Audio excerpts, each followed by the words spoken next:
Fala, fala, galera esperta. Bom dia, boa tarde, boa noite. Não sei que horas você vai estar vendo esse vídeo, mas eu estou aqui para lhe ajudar. Pois é, pessoal, o conteúdo de hoje diz respeito à revolução industrial. É esse o tema que nós vamos trabalhar, debater, explicar e que será o conteúdo dos nossos próximos vídeos. O cachorro está aqui perto, perturbando, mas não ligue não que não vai atrapalhá-la não, tá certo? Beleza. Então, chega de enrolação e vamos lá. Vamos entender o que foi essa revolução industrial, que transformações ela trouxe para a nossa vida, continua trazendo, e como é que isso impacta na minha vida. Vocês sabem que eu gosto de falar do conteúdo, do assunto, e explicar de que forma isso interfere na vida de cada um de nós. Pois bem, a Revolução Industrial, ela foi um dos grandes acontecimentos da história da humanidade. Antes da Revolução Industrial, a força política, a força econômica, ela estava muito atrelada ao campo, ao espaço agrícola. Com a chegada das primeiras fábricas, as cidades e o ideário urbano passa a nortear, a conduzir esse processo, esse fascínio das pessoas pelo urbano, né? Então, a gente pode afirmar aqui que não é a Revolução Industrial que cria cidades. As cidades, elas são anteriores ao próprio modo de produção capitalista, né? Cidades da antiguidade, Roma, Ur, Babilônia, Atenas, Esparta, são cidades antigas, né? Da história da humanidade. Então, se não é a Revolução Industrial nem o capitalismo que cria a cidade, a gente pode dizer que o urbano, esse ideário urbano, essas cidades em rede, esse modo de vida urbano, aí ele é produto das relações capitalistas, que contam com a atividade industrial como principal propulsor, certo? O urbano é produto do capitalismo. A cidade é anterior ao modo de produção capitalista. E aí a Revolução Industrial tem um papel mais que fundamental, mais que importante nesse processo. Quando a gente fala de Revolução Industrial, a gente precisa entender onde começou tudo isso, que país reuniu as primeiras condições para desenvolver a atividade industrial. Bom, a atividade industrial ela vai se iniciar na Inglaterra, no século XVIII. A Inglaterra reuniu, melhor do que qualquer outro país, as condições estruturais para dar início à atividade industrial. E que condições estruturais foram essas? A Inglaterra ela contava com uma mão de obra que havia vindo, migrado ou sido expulsa do campo para a cidade, então ela tinha mão de obra. A Inglaterra ela tinha mercado consumidor, é o segundo fator importante. A Inglaterra já no século XVIII havia muitas colônias inglesas na América, né, um pouco na África, um pouquinho na Ásia também. A Inglaterra, boa parte do mundo foi colônia da Inglaterra, né? Além desse mercado consumidor para os produtos britânicos, a Inglaterra também tinha matéria-prima, precisava de energia. Então, quem primeiro sustentou de forma energética essa atividade industrial foi o carvão mineral. Então, a Inglaterra contava com importantes jazidas de carvão mineral, que é altamente poluente. Se o petróleo polui, imagine o carvão mineral, polui muito mais. Além da mão de obra, do mercado consumidor e das fontes de energia, a Inglaterra tinha a matéria-prima. A matéria-prima da primeira Revolução Industrial foi a lã das ovelhas. E a primeira indústria que surgiu foi a indústria têxtil. Está aí na imagem ao fundo, vocês estão vendo duas crianças numa indústria de tear. Tá? Primeira indústria têxtil. Mas a Inglaterra, gente, se não tivesse mercado consumidor, se não tivesse fonte de energia, se não tivesse a mão de obra, tudo bem, mas a Inglaterra precisava de algo mais que importante, que era o financiamento de toda essa construção, o financiamento dessa atividade industrial. A Inglaterra precisava de capital, dinheiro, para investir nessa atividade industrial. Então a Inglaterra reuniu, melhor do que ninguém, as condições estruturais para iniciar a atividade industrial. Professor, o senhor disse de onde veio a mão de obra, de onde veio a fonte de energia, de onde veio a matéria-prima. Onde foi que a Inglaterra arrumou dinheiro para investir na atividade industrial? Adivinha, gente? Daqui mesmo, Brasil. Oxe, o Brasil financiou a atividade industrial na Inglaterra? Não, pessoal, não é isso. Veja só, no século XVIII, o principal produto de exportação do Brasil era o ouro. Ouro. Esse ouro, Portugal tirava aqui do Brasil, com a intenção de levar para Lisboa. Só que no meio do caminho tinha os corsários, os piratas, que assaltavam as embarcações portuguesas e pegavam esse ouro. Quem financiou essa pirataria em alto mar? Quem financiou esses corsários para fazer esse crime em alto mar? A Inglaterra. Então a Inglaterra foi beneficiada com o ouro que Portugal roubava do Brasil, que por sua vez ela roubava de Portugal. E como o ouro é um metal altamente valioso, de difícil oxidação, esse ouro sustentava a economia inglesa. E foi um dos motivos que ajudou a Inglaterra a acumular capital para investir nessa atividade industrial. Mas como vocês estão vendo aí nas imagens, essa atividade industrial não era muito parecida com a de hoje. As máquinas eram muito rústicas, havia necessidade de muitos trabalhadores para serem empregados nessas fábricas, e muita gente fascinada com o desejo de sair do campo e vir para a cidade acabou migrando. Acabou sendo expulso, na verdade, muitos deles acabaram sendo expulsos do campo e migraram para a cidade, em busca de uma nova vida, fugindo da fome, fugindo da miséria, em busca de trabalho. E muitos deles trabalhavam por pratos de comida. As primeiras fábricas, como a revolução tecnológica ainda não era tão avançada, tinha necessidade de empregar grandes contingentes de trabalhadores. Era um verdadeiro mutueiro de gente, um formigueiro de seres humanos dentro das fábricas, em condições insalubres, pouca ventilação, pouca iluminação, sem direitos trabalhistas. Muitos trabalhavam por um prato de comida. E muitos deles sofriam exploração, apanhavam até dos donos das fábricas. Eram condições assim muito precárias nas quais esses trabalhadores das primeiras fábricas viviam. E a expectativa de vida de um trabalhador das fábricas nos primórdios da Revolução Industrial era muito baixa. Há quem diga, há quem afirme que a condição de trabalho desses trabalhadores, né, das fábricas nos primeiros anos, sobretudo no século XIX, era igual ou pior a de um escravo do século XVII, do século XVIII. Só para você ter uma ideia. Eram condições paupérrimas de trabalho, em que eles viviam explorados.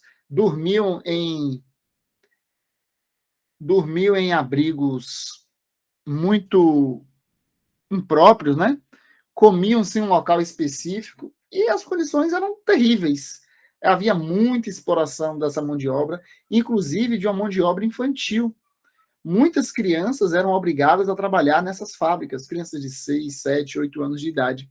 E trabalhavam 14, 16, até 18 horas por dia, sem carteira assinada, aposentadoria, 13º, né? Criança para estar na escola, mas nesse caso aí era uma mão de obra explorada, uma mão de obra barata. A criança era menor, mais ágil para lidar dentro das fábricas do que os adultos. Então, muitos pais dependiam do trabalho dos seus filhos para poder se alimentar. A Revolução Industrial causou esse corte social, né, digamos assim, porque dividiu a sociedade entre os detentores dos meios de produção, os donos das fábricas, e a classe trabalhadora, que era explorada, que era chamada de proletariado. Tá? E essa relação desigual, essa relação perversa, não ia dar em boa coisa, não. Não ia dar boa coisa, tanto que esse cidadão aqui, companheiro, Karl Marx, o alemão, ele disse o seguinte: olha, a classe trabalhadora ela vai cansar de ser explorada dessa forma e vai exigir melhores condições de vida, porque não dá para trabalhar por um prato de comida apenas, não dá para trabalhar 16 horas por dia, 18 horas por dia sendo explorado, apanhando de patrão, vivendo em condições insalubres. Se um trabalhador perdesse um dedo, quebrasse um braço, se machucasse, adoecesse, ele não tinha nenhum respaldo, não tinha nenhuma garantia. Era a exploração pela exploração. E pouquíssimas pessoas se beneficiavam disso. Essa foi a classe urbana industrial que surgia na Europa, altamente exploradora, altamente gananciosa, que fazia de tudo para conseguir lucro, que fazia de tudo para crescer. Gerava lucro para poucos abastados e a classe trabalhadora é quem sustentava toda essa estrutura. E aí Karl Marx disse o seguinte: olha, a população ela vai cansar de viver nesse modelo exploratório, que é o modelo capitalista, e vai propor uma revolução. vai cansar de ser explorado nesse sentido e vai querer uma nova sociedade que seja construída a partir de bases mais justas, de bases mais sólidas, menos desiguais. Marx, ele identificou que dentro dessa relação entre patrão e empregado, havia um modelo que ele denominou de mais-valia. O que é essa mais-valia? Mais-valia é o lucro que o patrão extrai da exploração do trabalhador. Você dá um exemplo de um tênis. Um tênis, por exemplo. A Nike produz um tênis que custa R$600. Um exemplo. E na Malásia, onde a Nike tem fábrica, por exemplo, ela paga um salário mínimo que dá em torno de R$300. Não se espantem, não. O salário mínimo, mais ou menos, gira em torno de R$300. Eu não sei como está agora, mas logo quando a Nike foi, no início da década passada, girava em torno de R$100 e poucos. Aí eu estou arredondando para 300 para facilitar a compreensão de vocês. Se a Nike paga R$300 de salário a um funcionário dela para construir um tênis, e um tênis custa R$600 e trabalhador nenhum fica o mês inteiro fazendo apenas um tênis, vamos supor que ele faça 100, na pior das hipóteses, ele faz muito mais do que isso, 100 tênis no mês, custando R$600, dá R$60 mil de lucro. R$60 mil. Esse trabalhador, um trabalhador, produz R$60 mil para a fábrica da Nike. Em contrapartida, ele recebe um salário de R$300. Os R$59.700 que sobram não ficam para o trabalhador, ficam para o dono da fábrica. Aí você deve estar pensando, professor, mas o dono da Nike, ele é o dono dos equipamentos, ele é o dono da fábrica, ele contratou o trabalhador. Gente, falei para vocês que essa revolução industrial, ela surge de uma forma desigual. A Inglaterra acumulou capital roubando dinheiro, o trabalhador do campo ele foi expulso para a cidade, naquele montoeiro de gente em busca de oportunidade, e essa mão de obra, essa massa de trabalhadores, ela começou a ser explorada de forma demasiada pelos grandes capitalistas. Então, esse modelo ele nasce injusto, não tem harmonia alguma, não tem equilíbrio dentro desse modelo. E a mais-valia, Marx chamou de lucro, que na verdade é necessário para a fábrica ter seu capital de giro, para continuar contratando, para continuar investindo, mas esse lucro excessivo, resultado da exploração demasiada da mão de obra operária, Marx denominou de mais-valia. E quando ele diz que a mais-valia, ele está dizendo que esse modelo capitalista ele se sustenta em cima da exploração da classe trabalhadora. Vale lembrar que crianças trabalhavam nessas fábricas. Os trabalhadores eram mal pagos, não tinham um ambiente adequado para se alimentar, eram em condições realmente insalubres que eles viviam, arriscando a vida para promover a tão sonhada, né, revolução industrial. Pois bem, Marx, identificando esses pontos de contradição dentro do capitalismo, ele disse, olha, a sociedade trabalhadora ela vai se organizar de alguma forma. As cidades já estavam abarrotadas, poluídas, sujas. Esses trabalhadores não tinham locais certos de viver, então formavam subúrbios, afastados do centro, mais perto das fábricas, porque o trabalhador não podia perder tempo. Naquela época não havia transporte público como tem hoje. Então ele tinha que morar perto da fábrica para não demorar tanto para se deslocar para o local de trabalho. Lembrando, o dono da fábrica queria lucro, queria ganhar. Custasse ou não a vida do trabalhador. O objetivo dele era o lucro. Marx, identificando esses pontos de contradição, disse, olha, a sociedade precisa de um novo modelo de produção.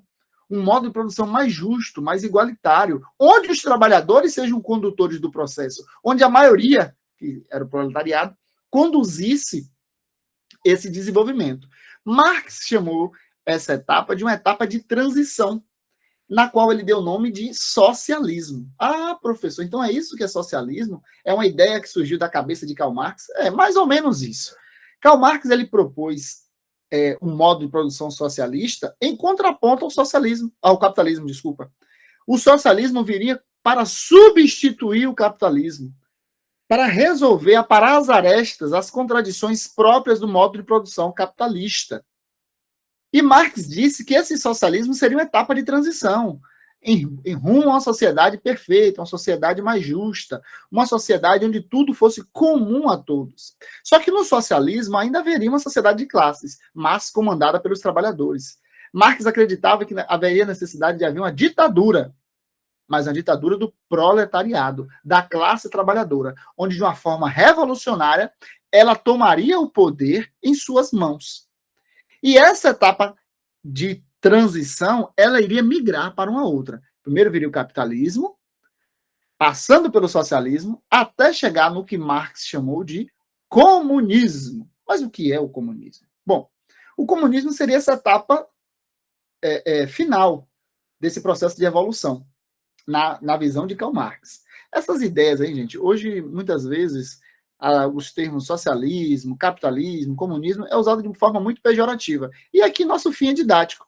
Bom, vocês estão vendo aí, por exemplo, a foice e o martelo, que na visão de quem propôs esse ideal comunista, a foice representaria os trabalhadores do campo, o martelo, os trabalhadores urbanos, os trabalhadores da cidade.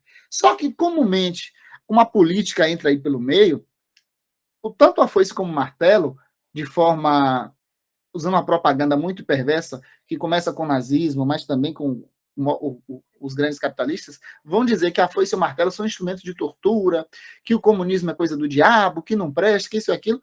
Poxa, uma mentira contada muitas vezes, ela acaba se tornando verdade. Como a maior parte da população não é dada a pesquisa, ao estudo, acaba absorvendo isso. E algo que é substantivo, né, socialismo, comunismo, acaba sendo utilizado como adjetivo para ofender alguém. Por exemplo, quando eu comecei a trabalhar, quando eu comecei a dar aula, contando os tempos de serviço antes de ser professor, desde os 18 anos, com carteira assinada, eu iria me aposentar com 56 anos de idade. Olha que coisa linda. 56 anos de idade, aposentado, mais de 30 e tantos anos contribuindo para a Previdência, seria justo. Veio a reforma da Previdência, me jogou para 65 anos. Opa, aumentou 9, né? 56 para 65. Só que os 2 anos de pandemia não vão contar para minha aposentadoria 2020 e 2021. Então, joga mais 2 anos aí, 67 anos. Aí eu fico triste. Dentro de um ideal que seria socialista ou comunista, se fosse lá no século XIX, né, no início do século XX, eu deveria me unir às massas, reivindicar, porque isso não é justo. Vem reforma e aumenta o tempo para me aposentar, aumenta o tempo para contribuir, daqui a pouco eu vou morrer trabalhando. Mas, fugindo desse ideal comunista ou socialista, hoje o que é modinha é o trabalhador se conformar, ficar quietinho. Porque se ele for fazer greve, porque se ele for se manifestar, você é comunista, como se comunista fosse algo do diabo, algo ruim. Evidentemente que alguns países viveram uma experiência dita socialista e que fracassaram economicamente. Porque o socialismo pregado por Marx deveria surgir da vontade popular, uma ditadura do proletariado que atendesse aos interesses do povo e não o interesse de um pequeno grupo. Então, a União Soviética fracassou economicamente, Cuba, temos aí a Coreia do Norte que se diz comunista. Professor, mas a China está crescendo tanto economicamente e ela diz que é comunista. China de comunismo, a China hoje tem a bandeira apenas. É o mais capitalista hoje dos países, faz negócio como ninguém. Pois bem, então essa foi a ideia que Marx propôs para enfrentar esse modo de produção capitalista que estava se mostrando perverso para a nossa sociedade. Só que esse modo de produção capitalista, ele também trouxe algumas coisas positivas, não vamos aqui achar que foi só coisa ruim. Ele criou as linhas de montagem, que... Deixa eu pegar a imagem aqui. Ele criou as linhas de montagem, as linhas de produção, né, para acelerar o processo de desenvolvimento de novos equipamentos, novos produtos dentro das fábricas.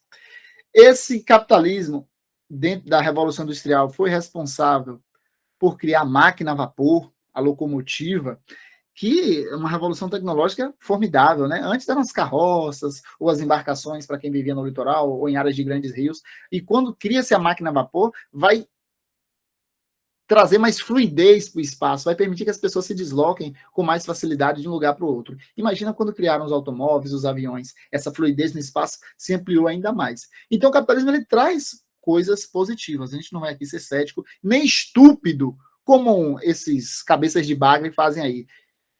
chamando os outros de socialista, de comunista, de capitalista, sem nem saber o que é.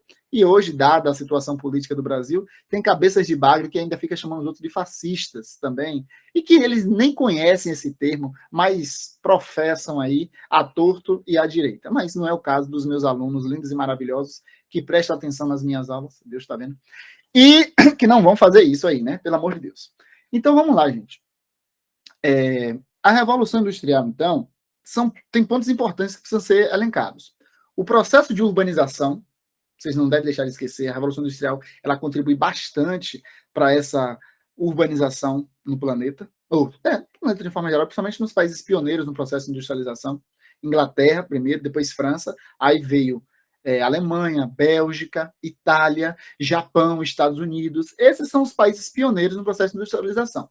Mas começa primeiro com Inglaterra e logo depois a França. Aí depois vem os outros todos, né? Nessa primeira fase da Revolução Industrial. Além do processo de urbanização, a gente não deve deixar de citar também, né? A Revolução Industrial, ela gerou muita poluição. As pessoas começaram a conhecer os aspectos nocivos do desenvolvimento. Até então elas viviam no campo, e quando vem para a cidade, muita gente junta num único lugar. Imaginem como não era o esgoto. As fábricas não haviam filtros nas chaminés, então era só queimar, produzir e jogar na atmosfera. O ar ficou mais pesado, muitas águas ficaram impróprias para consumo, doenças surgiram, inclusive pandemias, né? Pandemias surgiram dessa falta de higiene urbana, né? A peste bubônica, né? A peste negra, ela é resultado disso aí, dessa falta de higiene nesse espaço urbano, né? Que é anterior à Revolução Industrial, mas a Revolução Industrial agrava esse processo, diga-se de passagem.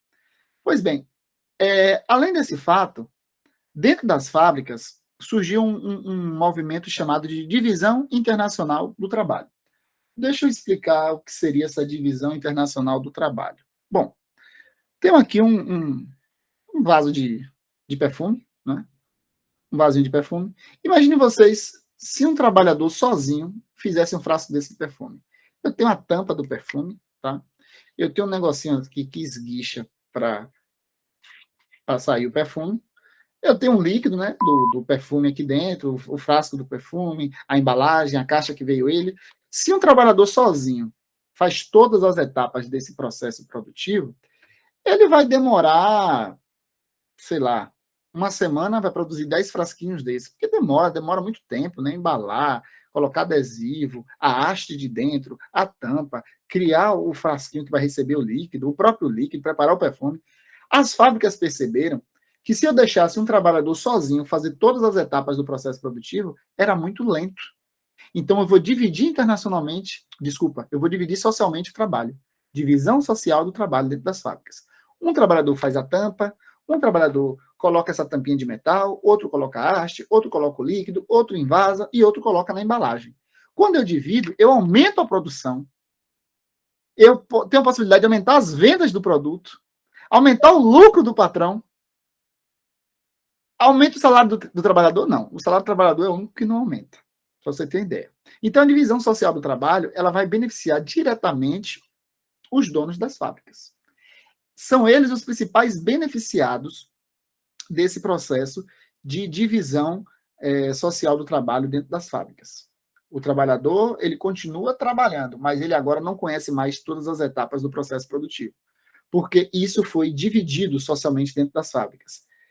E mais tarde, com o desenvolvimento de novos equipamentos, de novas máquinas, acontece um problema. A máquina chega, o trabalhador é demitido. Agora, se eles vierem em massa do campo para a cidade, imagine agora, eles vão sair da onde? Já saíram da fábrica, perderam emprego, porque as máquinas se desenvolvem. O que é que o trabalhador faz? Ele vai quebrar a máquina. Porque ele, na mente dele, vai fazer o seguinte: se a máquina se desenvolve, eu perco meu trabalho, não alimento minha família, eu morro de fome. Então, eu preciso quebrar a máquina para manter o meu trabalho. E aí, greves surgiram, movimentos operários, as ideias de Karl Marx começaram a fazer cada vez mais sentido, e essa classe trabalhadora tomou para si as ideias socialistas, porque eles disseram, ou a gente se une, se articula, ou a gente vai ficar refém desse processo acelerado de exploração da mão de obra. Bom, essa é a primeira aula sobre Revolução Industrial. vou organizar outras aulas de Revolução Industrial para não ficar o vídeo muito longo e nem pesado para vocês. Revisem, qualquer dúvida pode deixar aqui nos comentários do vídeo que a gente vai responder da melhor forma possível, tá?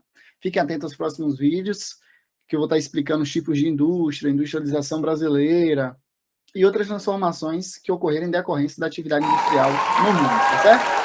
Forte abraço, divulgue esse vídeo para os colegas de vocês e tamo junto, até a próxima. Beijo, valeu.